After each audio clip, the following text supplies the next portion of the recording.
Dobra volja, pustne maske in pozitivne spodbude so odgnale deževno vreme in blatne razmere na tradicionalni Jurčičevi poti. Ta je bila prvo soboto v marcu. Letošnji pohod je bil že 31. Pohodniki so se iz Višnje Gore odpravili na Muljavo do rojstnega kraja Josipa Jurčiča. Otvoritve pohodniške sezone se vsako leto udeleži veliko ljubiteljev narave, slovenske knjige in kulturne dediščine. Danes se je zbralo približno od 4 do 5 tisoč pohodnikov. Pot je bila v redu, ni bila umazana, se pravi lahka planinska pot in pohodniki srečno prihajajo na cilj.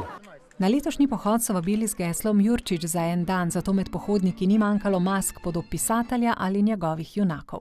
Sem petič na tem Jurčičevem pohodu. Pohod je zelo lušten, tako za sprehod, ni dolg, hodila 1,5 ure. Sem bil že veliko kar tukajle. Prihajam zato malo svežega zraka, stare poznane ljudi srečaš. Sem bila že na vseh pohodih, na 31. Super je, veliko, sicer smo bolj pri prvih, veliko je še za nam prihaja, tako da je super.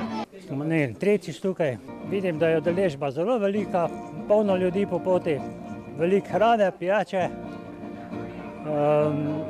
pa se pa na Jurčiča spomniš, njegovega 10. brata. Lepo vreme, sončno, lepo, dežka malo, ampak je v redu zdaj.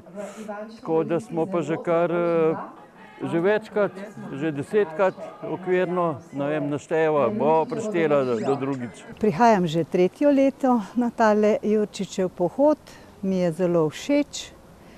Všeč mi je prvo pot, pa tudi kar se med potjo dogaja. Sem del mladinskega pevskega zbora, tako da sem prišel, pa sem rekel, da grem še na pohod, tako da smo hodili iz Višnje Gore od 1-2 urci pa pol, mislim, da tle s par kolegi. Ne vem, ko mi nekdo reče Josip Jurčič, pomislim na dom, zato ker sem od tle doma. Na zaključni slovesnosti na Jurčičevi domačiji na Muljavi je pohodnike pričakal slavnostni govornik, priljubljeni župnik Martin Golob. Bogat kulturni utrip pa so popestrili lokalni glasbeni ustvarjalci.